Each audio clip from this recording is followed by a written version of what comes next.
All right, good morning. So you guys are here to hear my little presentation on the journey that we went through at Rockwell Collins Intertrade and how we were able to work with Component Control and get our email solution on the go. It was kind of a long journey to get to this point. So get started here.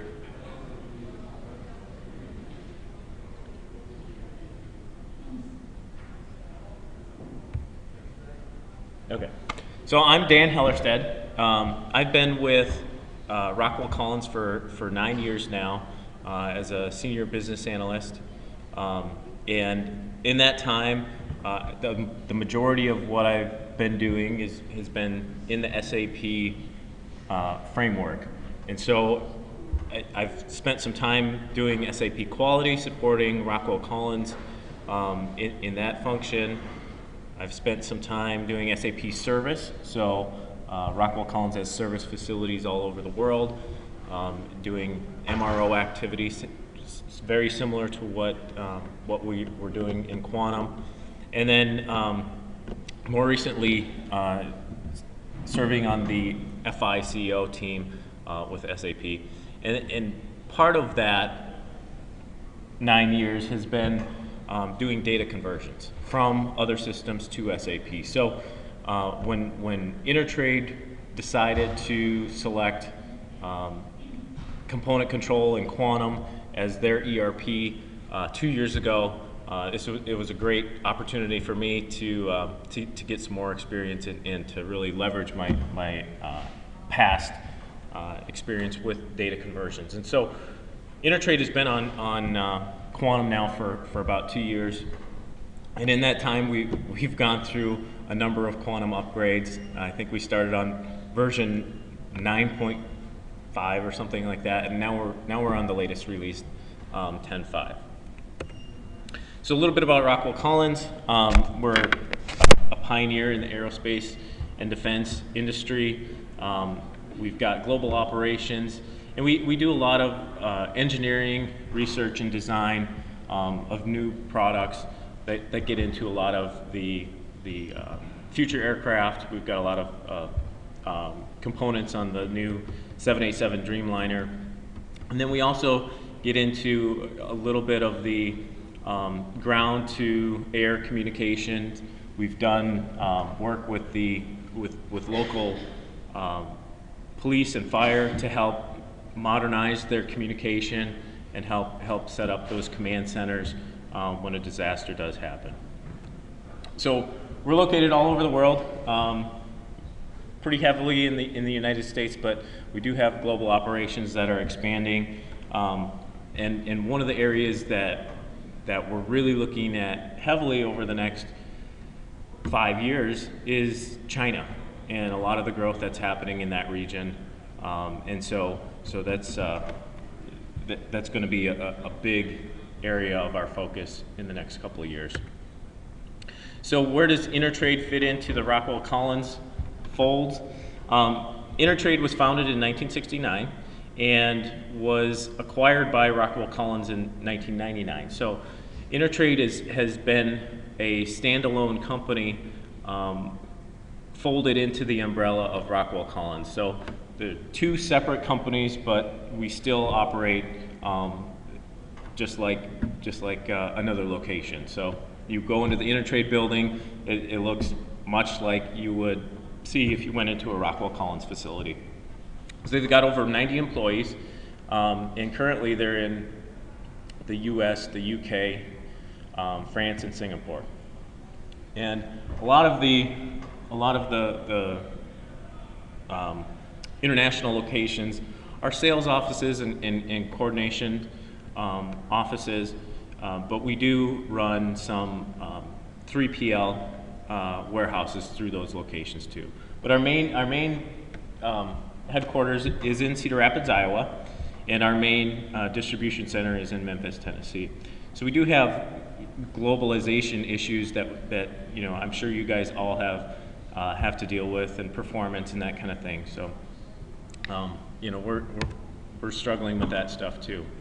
So at Intertrade, these are some of the modules that we're running. We're running pretty much everything but the work order packages and the time and attendance. We have another system for doing time and attendance because of the Rockwell umbrella. And then really Intertrade doesn't do any physical modifications to the units. So a lot of the repairs that need to be done are subcontract repairs. And so we decided not to purchase the work order module. But we are on version 10.5.41, and you can see down here we've got a couple of things that we're currently working with Component Control to develop.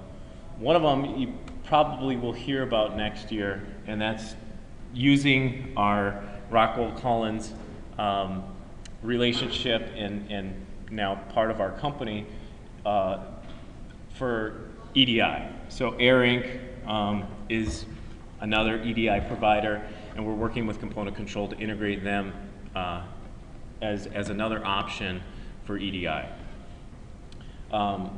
We have the customer portal, and we're working on implementing that, so that's one thing that we're going to be focusing on in the next couple of years, which kind of ties into our overall mobile strategy. And then Flagship integration, and Flagship is a middleware to the UPS and FedEx systems, and what it does is it automatically selects the best rate regardless of carrier, and then prints our labels for that. So that's another tool that we're looking to integrate with Quantum in the next couple of months. So in this session, we'll kind of review Intertrade's email vision, how we got there and where we wanted to go, some of the benefits and some of the issues with that vision, which is specific to us, but I think as you guys start looking at what is your vision gonna be, there are definitely some things to consider and keep in mind. And then review the new capability that you guys will have available in 10.5. So if you're not there yet, when you upgrade to this version, you'll be able to get it. Otherwise, if you're already on it, you can do it now. So some of the business drivers, the user experience, the email tie-ins, and the configuration is what we'll go over here. So the email vision that was passed down to us from our architects and our future thinkers at Rockwell Collins was to go web only, cloud only. And so part of that future vision is to simplify the IT operations. So if you don't have all of those components in-house, you can save yourself a lot of time, money, and headaches. And in addition to that, they wanted to simplify it even more and have no desktop application to manage your email. So that was a pretty big challenge, not having that desktop application available, and not being able to depend on those standard Windows features that make a desktop email application run. So we had to do some custom development to meet that goal, and we were able to partner with Component Control really well on that, and we're very happy with the outcome. Some of the benefits though, like I mentioned, no desktop application means it's easier to support. There's less configuration when you have a new user come on board. You can get it, you get the same experience whether you're on your phone or if you're on a tablet or a PC, and it's the same experience for everybody. And then really where we were and what is available now, it just resulted in an overall better user experience. So we were on Lotus Notes, and is anybody else on Lotus Notes? No, a couple people, okay. So this is really, this lady down here is really like a captured kind of the general feeling when you had to do email with Lotus Notes. Not that it's a bad product or anything. I think a lot of it was just the way that we had it configured, and you know, not really understanding a lot of how the tool worked. And so, how did we get from this to something like this? We took a step back, and our CEO Kelly Ortberg said, you know, guys, we got to get on board with the 21st century and get some tools in here so that when we do bring the next generation of employees on board, we're not giving them a tool that was designed, you know, 10 or 20 years ago. We're giving them a tool that they've used as they've grown up, as they went through high school and college. The next generation already knows how to use these kind of tools. And so this is what we wanted to get to. So the process before was you would generate an email from Component Control, and then it would pop open Lotus Notes, or if you're using Outlook, it would pop open Outlook, and you would finish composing the email there. And it really just leveraged on standard Windows functions to be able to create a new email. Then they send out the email. It goes around into the interneting and gets to the recipient, who then responds back, and that email is caught in your local client. Well, now we don't have that local client available, so what we had to do is target all of the areas in Quantum where you could generate an email, and we had to figure out a way to get the email from Quantum to the recipient without touching the desktop. It really did two things for us. So being that we're a global company and we have all these locations, one of the other tools that we rely heavily on is Citrix, and we use Citrix for our international locations so that they can have a good performance experience. Well, what this does for us now is we don't have to have a local email client on that Citrix environment. So it doesn't matter where the person is. They could be on Citrix, you know, in Singapore, and then they could come to the States here and go into the office and run it directly from the office. They're going to have the same experience. There's no configuration that needs to be done. There's no back-end syncing of data that needs to happen. That was one of the things that really makes this solution great for us, is it is less complex than having all of those moving parts always have to stay in sync. And so now the email gets sent out from Quantum. It goes directly to our mail server, and then comes out. When the recipient replies back, it comes into our Google accounts. And so now you can send out an email, and then you know, go home, and when you get home, you might have a reply from a customer saying, hey, yeah, this looks good, or this doesn't look good, and you can just reply from your phone or your tablet. You don't have to go into the office, you don't have to remote desktop, you don't have to fire up Lotus Notes. All that is gone. So really the benefits here is kind of speak for themselves.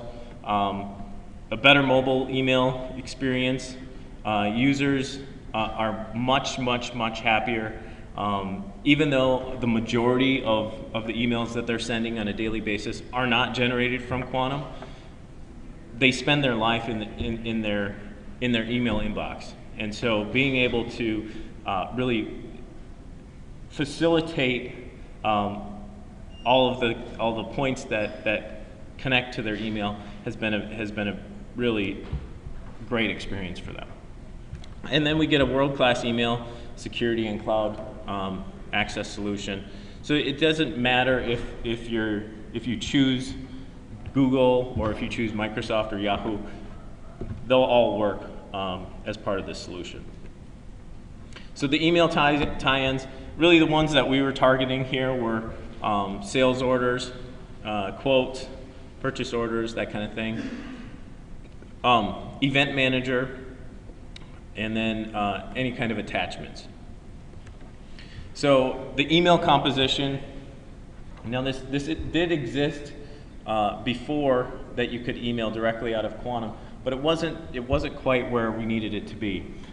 So now when we send an email out of Quantum, we get this pop-up, and so there's no Outlook, there's no Lotus Notes running on the PC, and so when you want to send the email, you get the pop-up, and it attaches the PDF.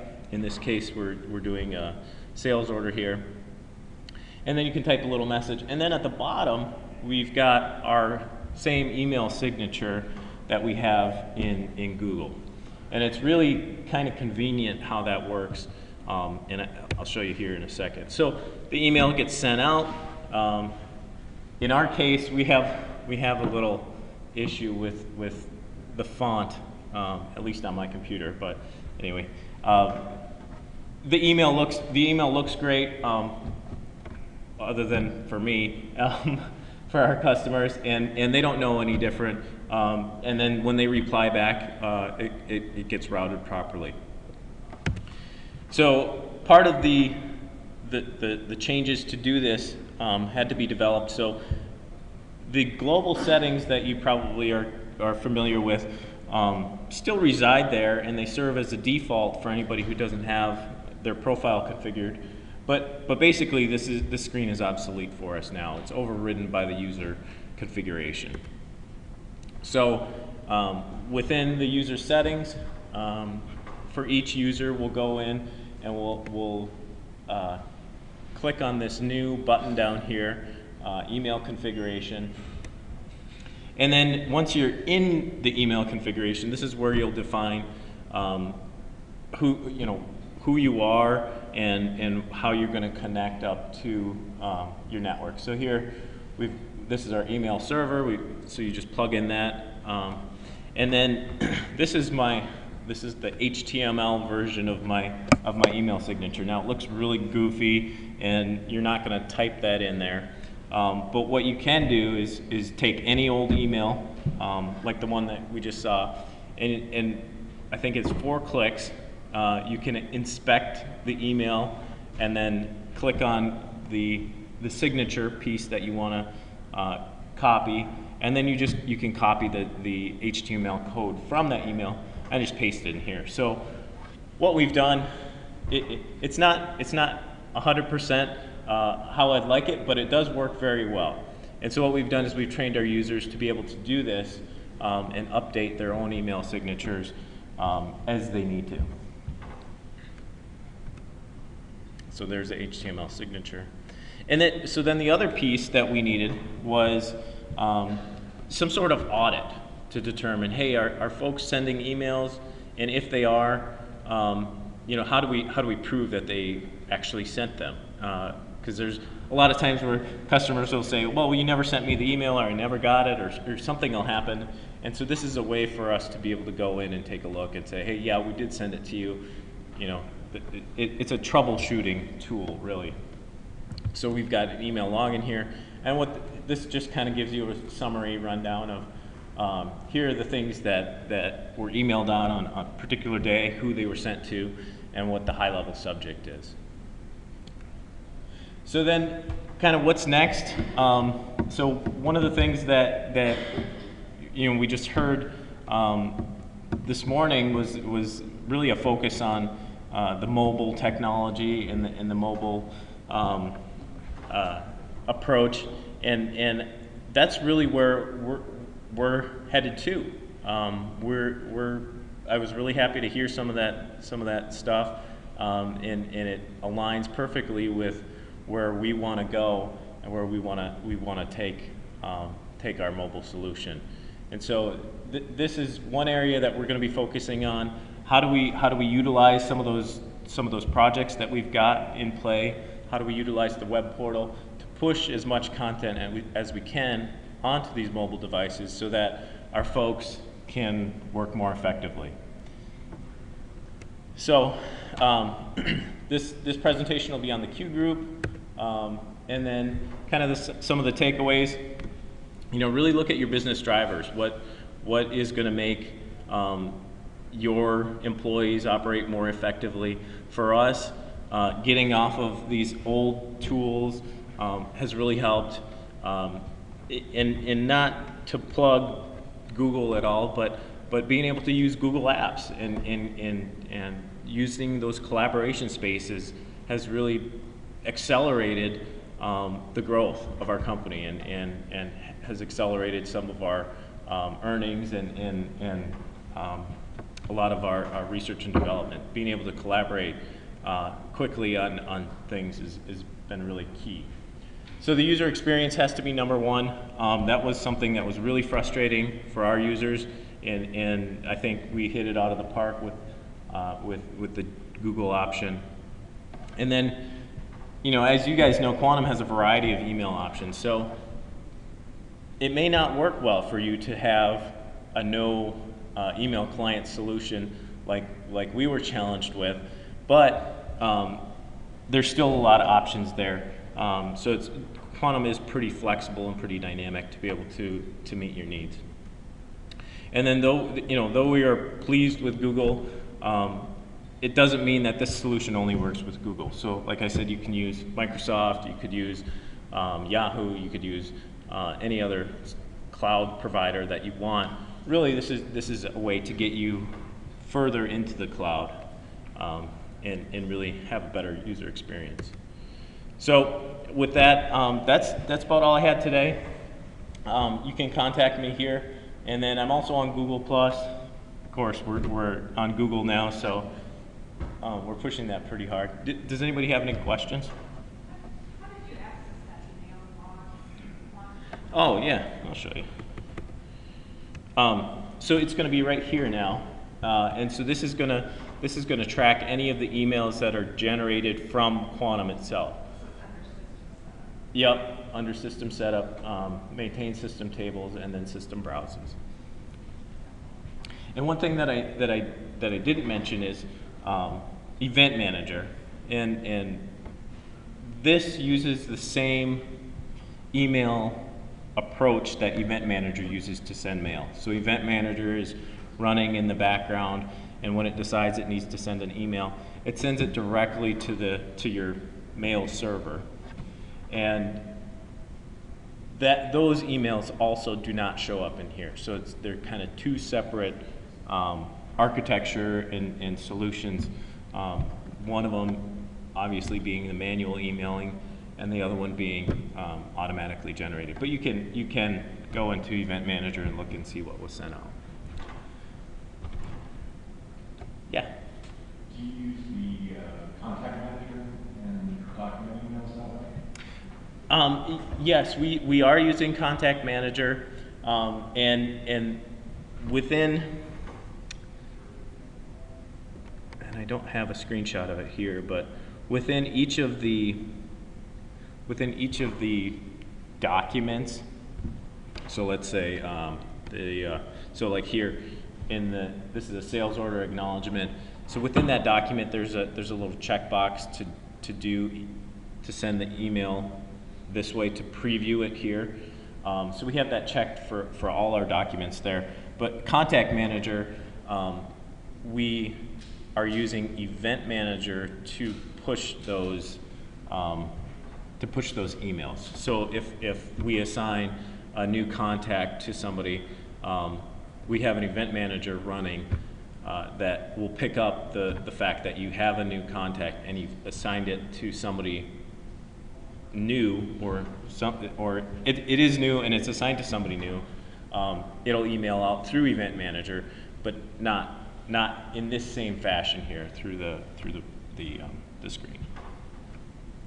Yeah.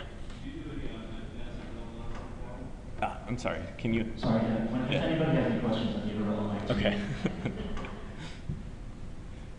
Do you do any mass email blasts with Quantum for Contact Manager? You know, we don't. And the way that we're using Contact Manager a little different than I think some of you guys are. We're using it as really an internal workflow. So we aren't using it to trace basically our relationship with our customers.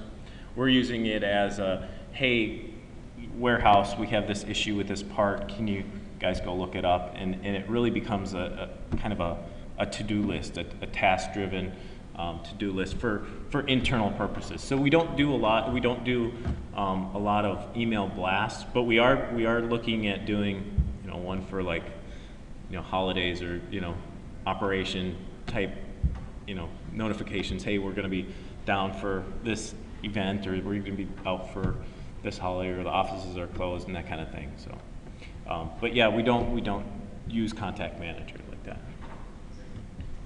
Okay. Any other questions? Have you guys integrated with other Google Apps?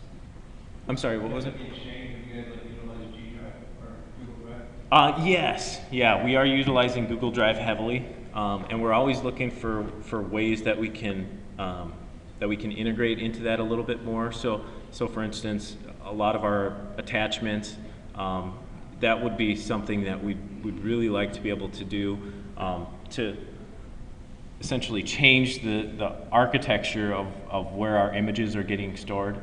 So today you have your, like for instance, the PDF version of this image would be stored on our image server.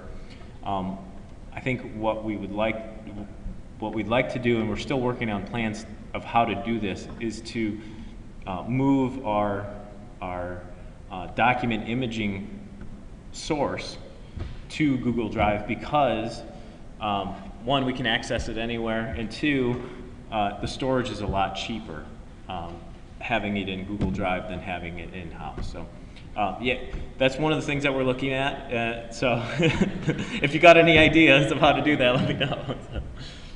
Mapping the G Drive to the document images in the work order and stuff. Yep. Okay. Any other questions? All right. Well, thank you guys. I appreciate it. And if you have any other questions, I'll be up here and we can talk. And thank you guys.